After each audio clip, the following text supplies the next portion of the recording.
बिहार विधानसभा चुनाव के लिए दूसरे चरण का प्रचार अब खत्म हो चुका है। 11 नवंबर को मतदान होना है। पहले चरण में 121 सीटों पर मतदान हुआ था और अब दूसरे चरण में 122 सीटों पर मतदान होना है। ऐसे में अब मतदाताओं के हाथ में उम्मीदवारों का भाग्य है। दूसरे चरण में कई बड़े नाम दांव पर होंगे, जिनमें मंत्री, पूर्व मंत्री और 2 पूर्व उप मुख्यमंत्री शामिल हैं। मैदान में 2 पूर्व उप मुख्यमंत्री रेणु देवी बेतिया से और पूर्व उप मुख्यमंत्री तारकिशोर प्रसाद कटिहार से भाजपा के टिकट पर चुनाव लड़ रहे हैं।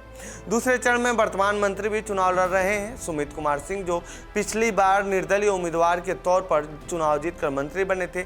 जमा खान, जो चैनपुर से बसपा के टिकट पर चुनाव लड़कर मंत्री बने थे। अमरपुर से जेडीयू के जयंत राज, झंझारपुर से बीजेपी के नीतीश मिश्रा, नौतन से बीजेपी के नारायण प्रसाद, फुलपारस से जेडीयू की शीला मंडल और धमदाहा से जेडीयू की लेसी सिंह मैदान में हैं।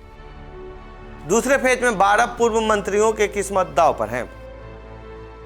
यही नहीं, करीब 12 पूर्व मंत्रियों का इस फेज में किस्मत का फैसला होना है।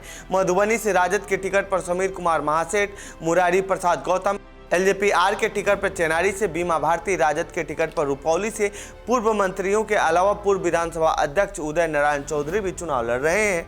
उन्हें सिकंदरा सीट से राजद ने टिकट दिया है। दूसरे चरण में राजनेताओं के रिश्तेदार भी चुनावी मैदान में हैं। राष्ट्रीय लोक मोर्चा प्रमुख उपेंद्र कुशवाहा की पत्नी स्नेहलता पहली बार सासाराम सीट से चुनाव लड़ रही हैं। पूर्व सांसद आनंद मोहन के बेटे चेतन आनंद जदयू के टिकट पर नवीन नगर से चुनाव लड़ रहे हैं। ये तो रही प्रत्याशियों की बात, लेकिन इस चरण में कौन कौन से मुद्दे हावी हैं, इस पर भी बात कर ही लेते हैं।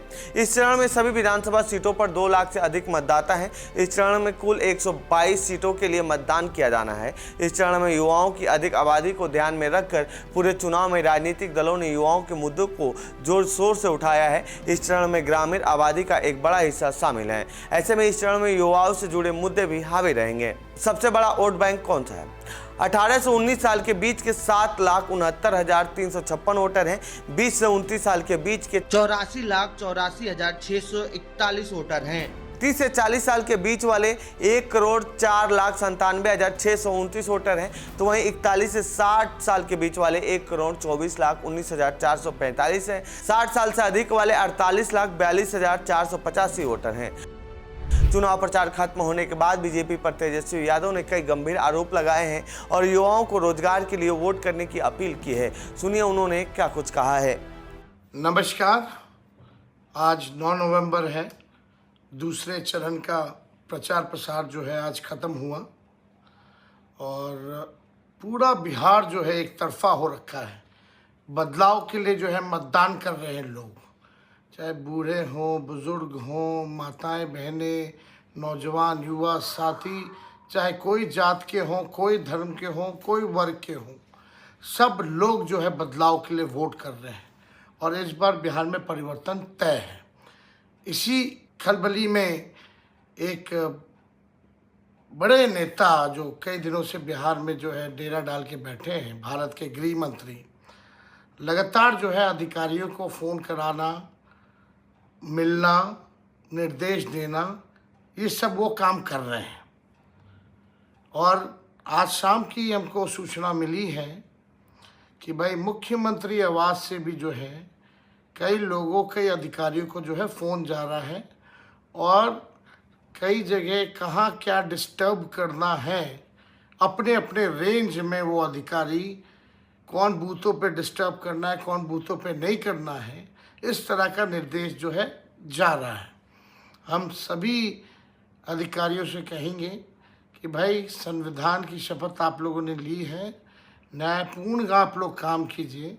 किसी के दबाव में आकर के, किसी के कहने पे आकर के ये काम मत कीजिए, ये अन्याय मत कीजिए। और जितने अधिकारी हैं उन लोगों को, रेंज के अधिकारियों को बुलाना, निर्देश देना। अब बीजेपी के लोग अब इसी काम में लगे हुए हैं। सीएम हाउस अब पूरा कौन कौन अधिकारी क्या क्या कर रहा है तेजस्वी को सब पता है और कई जानकारी जिन अधिकारियों को बुलाया गया है, फ़ोन पे निर्देश दिया गया है, वही अधिकारी हमको सूचना उनमें से ही लोग दे रहे हैं। इस तरह का काम किया जा रहा है। बीजेपी, उनके बड़े कद्दावर नेता, पूरा सीएम हाउस इसी मैनेजमेंट में लगा हुआ है किन किन नेताओं को रात में उठाना है, विपक्षी दलों को, जो विपक्षी दल के जो नेता हैं, किन किन लोगों को रात में उठाओ, कौन सा बूथ कब डिस्टर्ब करना है, ये पूरा जो है उसी सिस्टम से ये लोग जो है काम कर रहे हैं। लेकिन मैं सभी अधिकारियों से कहूँगा कि न्याय कीजिएगा। अगर अन्याय कीजिएगा तो इस बार सब लोग मुस्तैद हैं। पूरी बिहार की जनता एक पांव पे खड़ी है। कहीं कोई गड़बड़ करेगा तो जनता मुंह तोड़ जवाब देने के लिए तैयार है। जय बिहार, जय महागठबंधन। तो ये थी बिहार चुनाव से जुड़ी हमारी रिपोर्ट। आपको कैसी लगी ये रिपोर्ट कमेंट बॉक्स में बताएं। साथ ही इस पूरे मामले पर आप क्या कहना चाहते हैं कमेंट बॉक्स में लिखें। बाकी देश दुनिया की खबरों के लिए बने रहिए जनसत्ता के साथ। धन्यवाद।